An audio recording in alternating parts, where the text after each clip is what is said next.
नमस्कार दोस्तों, आज के हमारे इस वीडियो में हम आपके लिए कार्तिक माह की रमा एकादशी की पौराणिक कथा लेकर आए हैं।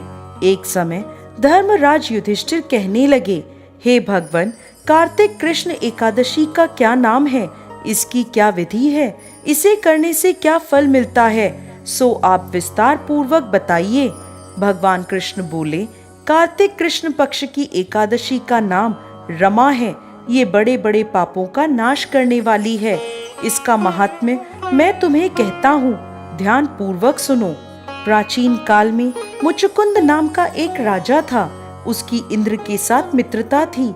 यह राजा बहुत धर्मात्मा, विष्णु भक्त और न्याय के साथ राज्य करता था। उस राजा की एक कन्या थी जिसका नाम चंद्रभागा था। उस कन्या का विवाह चंद्रसेन के पुत्र शोभन के साथ हुआ था। एक समय जब शोभन ससुराल आया, उन्हीं दिनों पुण्यदायिनी रमा एकादशी भी आने वाली थी।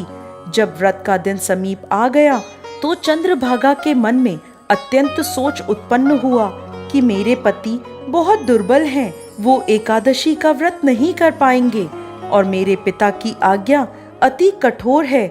यह बात जब उसने शोभन को बताई तो शोभन को अत्यंत चिंता हुई और अपनी पत्नी से कहने लगा, अब क्या करना चाहिए, मैं किसी प्रकार भी भूख सहन नहीं कर सकूंगा। ऐसा उपाय बताओ कि जिससे मेरे प्राण बच सकें, अन्यथा मेरे प्राण अवश्य चले जाएंगे। चंद्रभागा कहने लगी, हे स्वामी, मेरे पिता के राज्य में एकादशी के दिन कोई भी भोजन नहीं करता। यहाँ तक कि पशु पक्षी भी अन्न जल आदि ग्रहण नहीं कर सकते। फिर मनुष्य का तो कहना ही क्या है।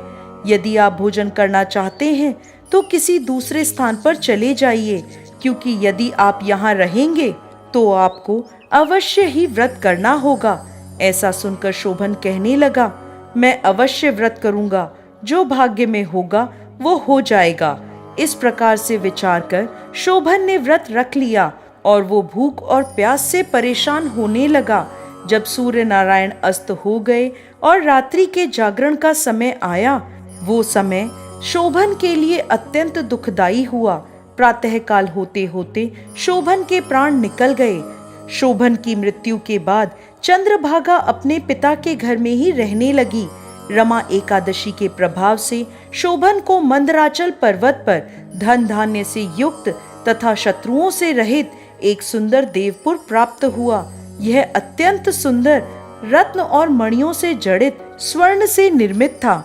एक समय मुचुकुंद नगर में रहने वाले एक सोम शर्मा नामक ब्राह्मण तीर्थ यात्रा करते हुए देवपुर में जा पहुंचे और उन्होंने शोभन को पहचान लिया। शोभन भी उन्हें पहचान कर उनके पास आया और प्रणाम कर बोला, हे ब्राह्मण, राजा मुचुकुंद और मेरी पत्नी कुशल हैं? तो ब्राह्मण बोले, जी हाँ, नगर में सब प्रकार से कुशलता है, परंतु हे राजन, हमें आश्चर्य हो रहा है। आप अपना वृत्तांत कहिए। ऐसा सुंदर नगर जो ना कभी देखा ना सुना, आपको कैसे प्राप्त हुआ? शोभन ने कहा, मैंने इस व्रत को श्रद्धा रहित होकर किया है, अतः ये सब अस्थिर है। यदि आप मुचुकुंद की कन्या चंद्रभागा को यह सब वृत्तांत कहें तो ये नगर स्थिर हो सकता है। ये सुनकर ब्राह्मण ने अपने नगर लौटकर चंद्रभागा को सारा वृत्तांत कह सुनाया। ब्राह्मण के वचन सुनकर चंद्रभागा बहुत प्रसन्न हुई और बोली, यह सब बातें आपने प्रत्यक्ष देखी हैं या स्वप्न की बातें कर रहे हैं? ब्राह्मण बोले, पुत्री, मैंने तुम्हारे पति को प्रत्यक्ष देखा है, साथ ही किसी से विजय ना होने वाला देवताओं के नगर के समान उसका नगर भी देखा है। चंद्रभागा कहने लगी, आप मुझे वहां ले चलें, मुझे मेरे पति के दर्शन की तीव्र लालसा है। तब वह ब्राह्मण सोम शर्मा चंद्रभागा को लेकर मंदराचल पर्वत के समीप वामदेव ऋषि के आश्रम पर गए। वामदेव जी ने सारी बात सुनकर वेद मंत्रों के उच्चारण से चंद्रभागा का अभिषेक कर दिया। तब ऋषि के मंत्र के प्रभाव और एकादशी के व्रत से चंद्रभागा का शरीर दिव्य हो गया और वह दिव्य गति को प्राप्त हुई। इसके बाद प्रसन्नता के साथ अपने पति के निकट पहुंच गई। अपनी प्रिय पत्नी को देखकर शोभन अति प्रसन्न हुए। चंद्रभागा कहने लगी, हे प्राणनाथ, आप मेरे पुण्यों को ग्रहण कीजिए। अपने पिता के घर जब मैं 8 वर्ष की थी तब से विधि पूर्वक एकादशी के व्रत को श्रद्धा पूर्वक करती आ रही हूँ। इस पुण्य के प्रताप से आपका नगर स्थिर हो जाएगा तथा समस्त कर्मों से युक्त होकर प्रलय के अंत तक रहेगा। इसके बाद वह दोनों आनंद पूर्वक अपने देवपुर में रहने लगे। आगे भगवान श्री कृष्ण कहते हैं, हे राजन, मैंने आपको रमा एकादशी का महात्म्य कहा है। जो मनुष्य इस व्रत को करते हैं उनके ब्रह्म हत्या समस्त पाप नष्ट हो जाते हैं।